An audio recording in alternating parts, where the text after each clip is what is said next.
सो hi guys, मेरा नाम है अजय राजपूत और आज हम इस वीडियो में जो विद्यार्थी हैं, ठीक है, चाहे आप फर्स्ट क्लास से लेकर 12th क्लास के स्टूडेंट हैं या फिर आप कोई ग्रेजुएशन लेवल कोई स्टूडेंट है या फिर आप कंपटीशन लेवल का कोई स्टूडेंट है, तो ये वीडियो आपके लिए हो सकती है। ठीक है, मैंने प्रॉपर आपके लिए करके देन उसके बाद में आपको ये वीडियो में प्रेजेंट कर। सो वीडियो को एंड तक जरूर देखें। जो लोग जानना चाहते हैं कि ऑफलाइन क्लासेस में क्या डिफरेंस, ऑनलाइन क्लासेस में क्या डिफरेंस है, क्या हमारे लिए कौन सा प्लेटफॉर्म और कौन सी तरह की क्लास हमें सुटेबल रहेगी, ठीक है, तो दोनों के बारे में हम डिस्कस करेंगे इसी वीडियो में। सो वीडियो में बढ़ने से पहले मैं एक रिक्वेस्ट करना चाहूंगा कि अगर आप हमारे चैनल पर पहली बार आए तो चैनल को सब्सक्राइब करें, साथ में बेल आइकन प्रेस करें, जिससे कि आने वाली वीडियो सबसे पहले आपको मिले। साथ ही अगर आपके कोई भी क्वेश्चन है, उस क्वेश्चन को मेरे इस वीडियो कमेंट सेक्शन में जाकर कमेंट जरूर करें, मैं उसका रिप्लाई जरूर करूंगा। सो वीडियो में आगे बढ़ते हैं। सबसे पहले हम बात करते हैं ऑफलाइन क्लासेस के बारे में। ऑफलाइन में क्या डिफरेंस है, ठीक है, क्या चीजें प्रोवाइड की जाती है।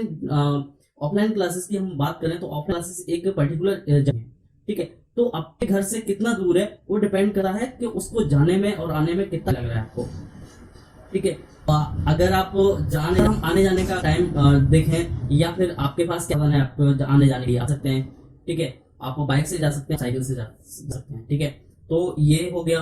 अगर आप का जो पॉइंट है, अगले नंबर का जो पॉइंट है, जो सेकंड पॉइंट है कि आपको आपकी कोचिंग में या फिर ट्यूशन क्लासेस के लिए आपको एक टाइम निर्धारित किया जाएगा, पर्टिकुलर टाइम दिया जाएगा कि आपको इस टाइम से लेकर इस टाइम तक पढ़ाया जाएगा, ठीक है, तो आपको वही टाइम मतलब पढ़ना पड़ेगा, चाहे आपका कोई काम बेकार है या फिर आपको बीमार है, तो ठीक है, वही टाइम आपको डिसाइड किया जाएगा। और जैसे कि आपको अगर टाइम की बात करें तो 1 घंटा 2 घंटा, वो डिपेंड करता है कि आपकी कोचिंग सेंटर किस तरह की है और आपको किस तरह के बोर्ड के लिए, ग्रेजुएशन के लिए या फिर किसी कंपटीशन के लिए पढ़ रहे हैं, तो उसके हिसाब से आपको टाइम निर्धारित किया जाएगा।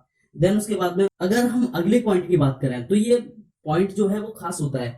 अगर आपको किसी टॉपिक में, ठीक है, अगर आपको किसी टॉपिक में या फिर कोई भी किसी क्वेश्चन को करने में थोड़ी सी डाउट आ रहा है, ठीक है, तो आप अपने टीचर से पूछ नहीं सकते। अगला नंबर का जो पॉइंट है, जो अगले नंबर की जो चीजें हैं मैं आपको बताना चाहता हूँ। अगर आपको कोई किसी विषय में, किसी सब्जेक्ट में, किसी चैप्टर में अगर आपको कोई प्रॉब्लम हुई, डाउट आया, ठीक है, तो अगर आपने टीचर से पूछोगे, ठीक है, तो आपको टीचर जो पर्टिकुलर टाइम दिया होगा उसी टाइम में बताएंगे, एक्स्ट्रा टाइम में नहीं बताएंगे, ठीक है, चाहे वो फ्री बैठे हो, ठीक है, तो अ, जो चीजें होती हैं आपको उसी क्लासेस में जाके पूछनी होती हैं। अगले नंबर की जो चीजें होती हैं, अगर आपको किसी टॉपिक में डाउट आता है, ठीक है, डाउट आता है या फिर डाउट पूछने की अगर हिम्मत करते हैं, तो एक बार को ये सोच लेते हैं कि ये मेरे पड़ोस वाला लड़का है, लड़की है, या फिर वो जो बंदा है वो मेरे मेरे बारे में पता नहीं क्या करेगा, ठीक है, कि मुझे इतना छोटा सा सवाल नहीं आता है, या फिर अलग अलग बहुत सारे विचार आते हैं, जिसकी वजह से हम अपने टीचर से अपने डाउट तक नहीं पूछ पाते ऑनलाइन क्लासेस के अंदर। ये चीजें हो गई। अगर हम अगले नेक्स्ट पॉइंट के लिए बात करें तो ये पॉइंट बहुत खास होता है, ठीक है। मान लीजिए कि अगर आप एक कोचिंग सेंटर में जा रहे हैं पढ़ने के लिए, ट्यूशन सेंटर में आप ट्यूशन पढ़ने के लिए जा रहे हैं, एक एक एक दिन या 2 दिन आप उस कोचिंग में नहीं गए, ठीक है, किसी वजह से नहीं जा पाए, ठीक है, कोई भी आपको हेल्थ इश्यूज हो गया या फिर कोई इमरजेंसी आ गई, तो उसमें नहीं जा पाए। उसके 2 या 3 दिन बाद आपके कोचिंग सेंटर में पढ़ने के लिए गए और सर से बोलते हो, जो आपके टीचर हैं उनसे बोलते हो कि सर मुझे ये टॉपिक करा दीजिए, तो आपके टीचर नहीं कराएंगे, बोल देंगे कि बेटा इसकी कॉपी में से चेक कर लेना, दूसरा जो स्टूडेंट आया था उसकी कॉपी में से देख लेना, पढ़ लेना। अगर बेटा आपको ये सोचो कि अगर आप दूसरे की कॉपी से करते, ठीक है, दूसरे की कॉपी से पढ़ते और दूसरे से पूछते, तो फिर आप उस कोचिंग में क्यों जा रहे हो, ठीक है, तो पहले नंबर का मतलब ये आप क्लियर करना, ठीक है। अगर आप दूसरे से पूछोगे तो आपके जो कॉन्सेप्ट होंगे, जो टॉपिक होगा, जो डाउट होगा, वो क्लियर नहीं हो पाएगा। अगर हम अगले नंबर की जो बात करें, अगर आप एक कोचिंग सेंटर में 1 या 2 दिन के लिए छुट्टी लेते हैं, तो वो कोचिंग सेंटर, वो जो वो जो कोचिंग सेंटर है या फिर ट्यूशन सेंटर है, आपके लिए अपना बैच की पढ़ाई नहीं रोकेगा, ठीक है, ठीक, तो यही सारी चीजें होती हैं। अगर हम और भी चीजों के बारे में डिस्कस करें, तो अगर लॉकडाउन का देखें तो कोरोना की 3rd वेव आने वाली है, ठीक है, तो कोरोना की अगर ये मैं जो अगर हम लॉकडाउन के बारे में बात करें तो लॉकडाउन से पहले क्या था और अब क्या है, ठीक है। लॉकडाउन के जब भी कोरोना के थोड़े से केसेस बढ़ते हैं, उसके बाद में जो कोचिंग सेंटर होता है या स्कूल होते हैं, कॉलेज होते हैं या ट्यूशन सेंटर होते हैं, उन उन सारों उन उन सारे सेंटरों को बंद कर दिया जाता है, क्योंकि जो ज़्यादातर सर गवर्नमेंट सोचती है कि ज़्यादातर जो कैजुअलिटी होगी, मतलब ज़्यादातर जो इफेक्ट पड़ेगा वो बच्चों पे ज़्यादा पड़ेगा, ठीक है? और इसलिए उन आपकी पढ़ाई रुक जाती है, ठीक है? ऑफलाइन क्लासेस में जब भी लॉकडाउन लगता है और जब भी गवर्नमेंट आपके बंद करती है, तो आपकी पढ़ाई रुक जाती है।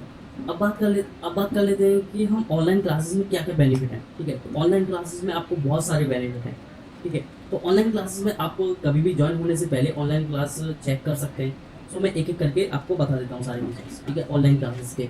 ऑनलाइन क्लासेस में आपके पास अगर मोबाइल है, लैपटॉप है, कंप्यूटर है या फिर टैबलेट है, तो आप उससे पढ़ाई कर सकते हैं, ठीक है? चाहे आप कहीं ट्रैवलिंग कर रहे हैं या फिर आप कहीं काम कर रहे हैं या फिर कहीं आप दूसरी जगह हैं, ठीक है? तो वहाँ पे आपको बैठ के अपना मोबाइल से, पीसी से या फिर लैपटॉप से, टैबलेट से वहाँ आप ओपन करके पढ़ सकते हैं कभी भी, ठीक है? अगर हम ऑनलाइन क्लासेस की अगर बात करें तो आपको एक टाइम निर्धारित किया जाता है, ठीक है? एक पर्टिकुलर टाइम दिया जाता है, जैसे कि 4 से 9, ठीक है? या फिर हम 4 से 5 बोले, ठीक है? जो भी टाइम आपको दिया जाता है, उस टाइम में आप पढ़ते ही पढ़ते हैं, ठीक है? वो चीज़ें लाइव होती हैं। वो जो चीज़ें पढ़ा रहे होते हैं टीचर, वो जो चीज़ें होती हैं मतलब वो जो क्लास होती है वो रिकॉर्ड होके ऑनलाइन कहीं सिस्टम पे अपलोड कर देते हैं। जिससे कि अगर बच्चा को कभी भी कोई भी दिक्कत आती है तो उस क्लासेस को वो दोबारा देख सकता है, ठीक है? फिर अगली बात आती है डाउट की, ठीक है?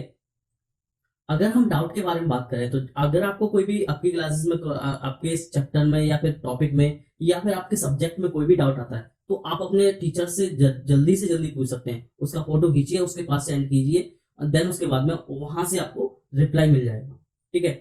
ठीक, तो इसमें आपकी कोई टाइम की बाउंडेशन नहीं है। अगर हम डेमो क्लासेस के बारे में बात करें, तो डेमो क्लासेस के लिए आप ऑफलाइन क्लास में कहीं जाते हैं पढ़ने के लिए, तो उसमें जब डेमो क्लासेस लेंगे 3 दिन की, 7 दिन की या 5 दिन की, तो जो भी डेमो क्लासेस लेते हैं, उसके लिए आपको 4-5 दिन आपको बेकार करने पड़ते हैं, ठीक है? वेस्ट करने पड़ते हैं, उसके क्लासेस को देखने के लिए। अब वहीं पे आप ऑफलाइन जो ऑनलाइन क्लासेस होती हैं, उनको 1 दिन में आप पता कर सकते हैं कि ये टीचर किस तरह का पढ़ाते हैं। अगर टीचर की बात करें, तो वो उसकी जो ऑनलाइन पढ़ाते हैं उनकी जो ज़्यादातर चीज़ें होती हैं वो रिकॉर्डेड रहती हैं, कहीं स्टोर रहती हैं, ठीक है? तो वो वहाँ पे जैसे कि यूट्यूब हो गया या फिर उनके कोई ऐप हो गया, तो वहाँ पे वो लोग स्टोर करके रखते हैं। जिससे कि अगर कोई सामने वाला बच्चा कोई चाहता है कि मैं इन टीचर से पढ़ूँ, ठीक है? तो उसके लिए वो क्या करते हैं कि वो रिकॉर्ड करके रख देते हैं। और रिकॉर्ड करके जब बच्चा देखता है उन उन वीडियोज़ को, उन क्लासेस को, तो समझ जाता है कि मतलब ये सर इस तरह से पढ़ाते हैं, ठीक है? या फिर ये जो क्लासेस हैं ये इस तरह से पढ़ाती हैं। तो वो ज़्यादा अपनी चीज़ों को इम्प्रूव कर सकता है, ठीक है? इम्प्रूव कर सकता है और टाइम भी कम कम टाइम में ज़्यादा रिसर्च कर सकता है, ठीक है? किसी भी क्लासेस के लिए। अगर हम डाउट के बारे में बात करें, तो अगर डाउट या टॉपिक कोई आपको समझ में नहीं आया, टीचर ने पढ़ाया एक बार, ठीक है? अब पढ़ाने के बाद में जो आपकी क्लासेस हो गई खत्म, खत्म होने के बाद में वो रिकॉर्ड होके कहीं स्टोर हो गई, ठीक है? अब स्टोर होने के बाद में आप वो टॉपिक आपको समझ में नहीं आया, तो आप जो क्या कर सकते हैं, उस जो रिकॉर्डेड वीडियो है या फिर क्लास है, उसको आप दोबारा से देख सकते हैं। दोबारा, तिबारा, 3 बार, 4 बार, 5 बार, जब तक आपका कोर्स रहेगा तब तक आप देख सकते हैं, ठीक है? तो ये बेनिफिट होता है। और अगर कोई डाउट आता है, आपको समझ में नहीं आया कि वो जो क्वेश्चंस कराया था वो कैसे कराया था, मुझे पता नहीं है, ठीक है? दोबारा उस क्वेश्चंस को देख सकते हैं। उसकी जो वीडियो होती है या फिर वो क्लासेस होती है उसको दोबारा देख सकते हैं, ठीक है? तो ये बेनिफिट होता है। अगर हम अगली चीज़ के बारे में बात करें, तो जैसे कि आपको कोई टॉपिक पढ़ाया गया, ठीक है? मतलब वो कोई टॉपिक पढ़ाया गया, आपने 2 या 3 दिन के लिए क्लासेस आपकी अटेंड नहीं की, ठीक है? तो ऑनलाइन में आपको इतना ज़्यादा इफ़ेक्ट नहीं होगा। ऑनलाइन में कैसे इफ़ेक्ट नहीं होगा कि वो जो चीज़ें होंगी रिकॉर्ड होके रख जाती हैं, ठीक है? अब रिकॉर्ड होके रख जाती हैं, तो आप क्या कर सकते हैं कि आपके पास जब भी टाइम मिले, तो उन चीज़ों को, उस क्लासेस को आप अटेंड कर सकते हैं। अगर ऑफलाइन में देखोगे, तो ऑफलाइन में ऐसा नहीं है। ऑफलाइन में जो क्लास आपकी मिस हो गई, ठीक है? ऑफलाइन में आपकी क्लास गई सो गई, आप तो दोबारा से उसको नहीं देख सकते, ठीक है? लेकिन ऑनलाइन में आप दोबारा तिबारा 10 बार 20 बार जब भी चाहे मन तब देख सकते हैं, ठीक है? अगर हम एक और चीज के बारे में बात करें, जैसे कि आपने 2 दिन क्लास नहीं ली, ठीक है? तो आप ये सोचें कि मैं 2 दिन की क्लास मिस हो गई, मैं क्या करूंगा, मुझे नहीं पढ़ना, मतलब मैं तो सारी चीजें अब तो मैं क्या ऐसे कर पाऊंगा, ठीक है? तो इसकी टेंशन नहीं लेनी होती है। तो ये बेनिफिट होता है ऑनलाइन में, ठीक है? तो उसको उन जो आपकी क्लास मिस हुई है, तो उन जो टीचर्स हैं, पहले आपको किसी भी क्लासेस को ज्वाइन करने से पहले उसको रिसर्च करना जरूरी है, उसमें एनालाइज करना जरूरी है कि वो टीचर पढ़ाते कैसे हैं और कहीं रिकॉर्ड करके रखते हैं या नहीं रखते, या फिर जूम पे ही मीटिंग करके या जूम पे पढ़ा के और वो फिर गायब हो जाते हैं, ठीक है? तो ये सारी चीजें करनी पड़ेंगी आपको, ठीक है? अगर हम अगले पॉइंट की बात करें तो जैसे कि आपका कोरोना के केसेस बढ़ते हैं, लॉकडाउन लगता है, तो ऑनलाइन क्लासेस में आपको इतना इफेक्ट नहीं पड़ेगा। इफेक्ट क्यों नहीं पड़ेगा? जो टीचर होगा वो भी आपसे दूर होगा, बच्चे होंगे वो भी दूर होंगे। ठीक है, आप अपने घर में बैठ के पढ़ रहे होंगे, एक मोबाइल से, अपने लैपटॉप से, या फिर अपने टैबलेट से। ठीक है, तो आपको इतना ज्यादा टेंशन नहीं लेनी पड़ेगी। सो यही सारी चीजें होती हैं ऑफलाइन और ऑनलाइन क्लासेस में। ठीक है, सो आशा करता हूँ कि ये वीडियो आपको अच्छी लगी होगी, नॉलेजेबल लगी होगी। अगर ये वीडियो आपको नॉलेजेबल लगी है और अच्छी लगी है तो वीडियो को लाइक करें। अगर ये वीडियो आपको अच्छी नहीं लगी है तो वीडियो को डिसलाइक करें। अगर आपके माइंड में कोई भी क्वेश्चन है तो उस क्वेश्चन को मेरे इस वीडियो कमेंट सेक्शन में जरूर कमेंट करें, मैं आपका कमेंट जरूर रिप्लाई करूंगा। So thank you for watching.